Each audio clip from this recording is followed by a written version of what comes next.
Coming up on Mountain News this morning, sports betting will begin in several hours from now, marking a huge change for the Commonwealth. And Hazard's mission to revitalize the downtown area continues, so stay with us to find out what's in store. Dedicated to Eastern and Southern Kentucky, this is WYMT Mountain News this morning.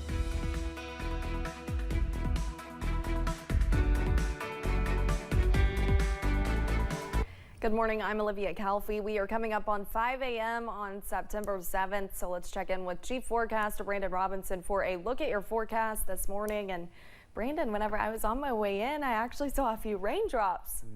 So I don't know what we can expect for the rest of the day, but you said it. Basically, rain chances off and on throughout most of the day. Should start clearing out a little bit later, but this morning, not the case. Let's take a look and see what's going on out there. Live pinpoint Doppler radar. I'm going to take you on a tour this morning, but you can see already some hot spots out there. Let's start down to the south near the Wayne-McCreary County line. You see there a couple of heavier bands of rain coming out of Wayne County, going into McCreary County there, just north of Pine Knot, just east of Monticello. We come back here toward the home, I guess, so to speak. Buckhorn getting some heavier rain, approaching Hazard right now this morning.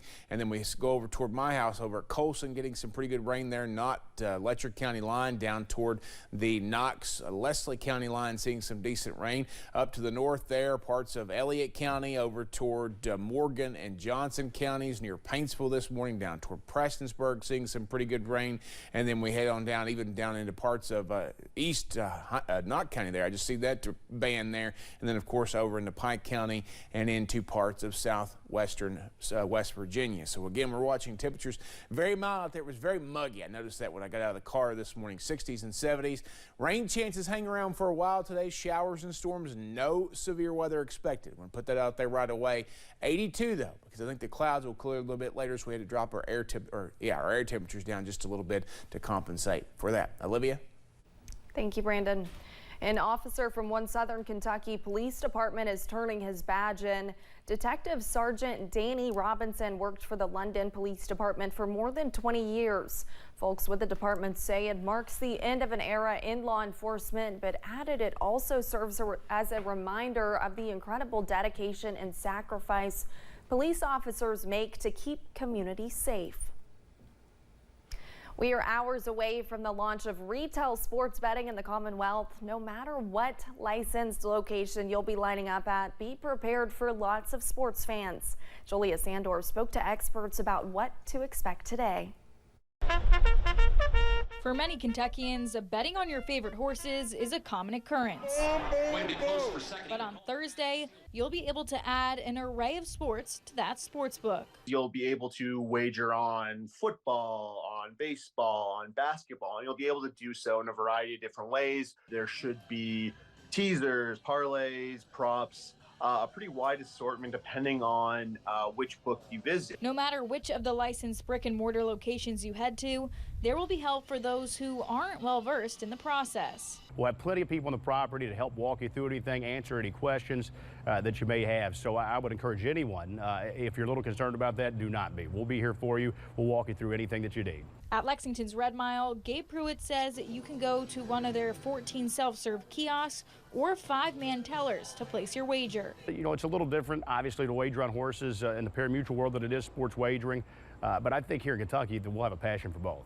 You'll be able to come out at 10 a.m. Thursday to place some of the first sports bets in the Commonwealth, just in time for football fans. It's almost hard to believe if you've been following the sports wagering battle, I guess, so to speak, throughout the state, that it's finally here. In Lexington, Julia Sandor, WKYT. Lawmakers approved a tax on wagers, and Kentucky is expected to receive $23 million in additional revenue from the practice. The Kentucky Derby Museum in Louisville has been ranked by USA Today as one of the country's best attractions for sports fans. The museum was the only attraction in Kentucky nominated for the attractions category. The Derby Museum ranked 5th on the list. Museum staffers say they are working on several major projects and exhibits for next year's 150th running of the Kentucky Derby. A cleanup in Pike County has partners working across state lines to rid the river of rubber. The Friends of the Tug Fork River just celebrated its 5th annual Tire Tug of War and marked the removal of more than 10,000 tires from the river that borders Kentucky and West Virginia. The event includes partners and volunteers from Pike County and neighboring Mingo County, West Virginia. A lot of times you think that's going to make things harder, but the way West Virginia and Kentucky have come together, the state governments of the two states have come together, it's been amazing. The amount of help we've got and the difference we're able to make in the river because of that cooperation between the two states. Organizers say they are always looking for more volunteers. Find out how to help on our website. If you have driven down Main Street in downtown Hazard recently, there's a chance you have seen some changes to the former Grand Hotel site. 2 years ago, the city of Hazard acquired the lot and prep work is currently being done for a new outdoor space in the city. Hazard Mayor Happy Mobilini says they are hoping to turn the site into something exciting for the community. It's going to have indoor-outdoor carpet. It's going to have places for food trucks. You know, it's already plumbed for water. They're putting electricity on it. What we want to do is fix it where it's like an outdoor market type deal. Downtown Coordinator Bailey Richards says the goal is also to have a stage, which will give the city the opportunity to host more small events and give community members a place to enjoy outside. Thanks for getting your day started with us here on Mountain News this morning. Coming up, the week-long manhunt in Pennsylvania continues, and we now have footage of the inmates' escape. And some changes are coming to our weather pattern for the next few days. I'll tell you about it in about 3 minutes.